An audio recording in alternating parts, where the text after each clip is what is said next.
चटकदार बाय मोहिनीमध्ये आपल्या सर्वांचे स्वागत आहे।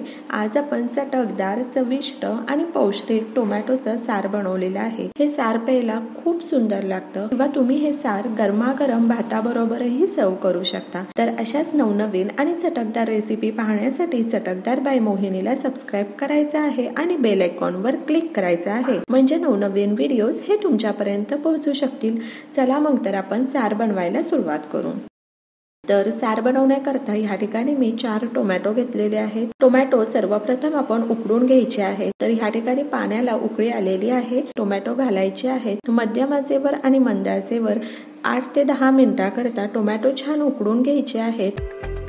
या ठिकाणी 10 मिनिट झालेले आहेत आणि आपले टोमॅटो छान शिजलेले आहेत। टोमॅटोवरची साल ही निघालेली आहे, याचाच अर्थ आपले टोमॅटो छान शिजलेले आहेत। आता टोमॅटो एका प्लेटमध्ये काढून घ्यायचे आहेत आणि टोमॅटो थंड झाल्यानंतर आपण मिक्सरला फिरवून घेऊ। ज्या पाण्यामध्ये आपण टोमॅटो उकडून घेतलेले आहेत तेच पाणी आपण सार करता वापरणार आहोत, त्यामुळे ते पाणी आपण फेकून नाही द्यायचं। टोमॅटो थंड झालेले आहेत, आपण त्याची साल काढून घेऊयात।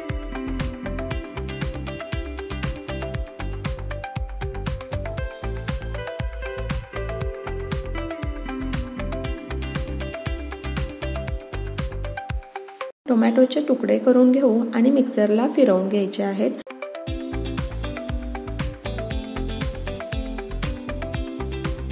सार आणखी चविष्ट लागण्याकरता आपण ओलं खोबरं घालणार आहोत आणि टोमॅटो सारला छान कलर येण्याकरता बीटाचा छोटा तुकडा घालूयात। तर या ठिकाणी तुम्ही पाहू शकता टोमॅटो, बीट आणि खोबरं अगदी छान बारीक झालेलं आहे। आता आपण हे गाळून घ्यायचं आहे।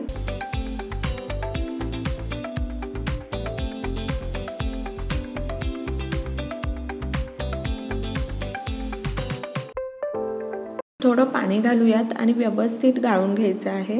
आपण आणखी अर्धा ग्लास पाणी घालणार आहोत, कारण सार थोडं पातळच छान लागतं। तुम्हाला सार कितपत पातळ हवं त्यानुसार तुम्ही पाणी घालू शकता। चला मग तर आता फोडणीची तयारी करू। तर कढई गरम झालेली आहे। 1 चमचा साजूक तूप घातलेला आहे। 1 चमचा जिरे घालायचं आहे। कढीपत्ता घालूयात।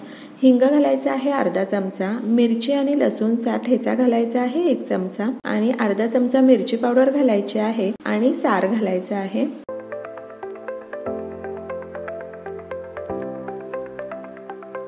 चवीनुसार मीठ घालायचं आहे आणि अर्धा चमचा गूळ घालूयात।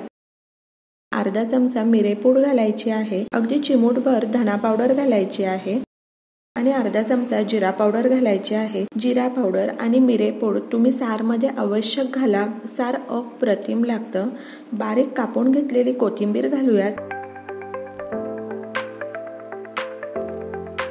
टोमॅटो सारला छान उकळी आलेली आहे। आता मंद आचेवर 7 ते 8 मिनिटाकरता सार छान उकळू देऊयात। या ठिकाणी 8 मिनिट झालेले आहेत। गॅस बंद करायचा आहे आणि गरमागरम चविष्ट टोमॅटो सार तयार आहे। तर अशा प्रकारे तुम्ही टोमॅटो सार करून पहा आणि मला सांगा कसं वाटलं ते। तर अशाच नवनवीन आणि चटकदार रेसिपी पाहण्यासाठी चटकदार बाय मोहिनीला सबस्क्राइब करायचं आहे आणि बेल आयकॉनवर क्लिक करायचं आहे, म्हणजे नवनवीन व्हिडिओज हे तुमच्यापर्यंत पोहोचू शकतील। आणि वेळात वेळ काढून तुम्ही माझी ही रेसिपी पाहिली तर त्यासाठी तुमचे खूप खूप खूप धन्यवाद। पुन्हा भेटूया अशाच एका नवीन रेसिपी बरोबर।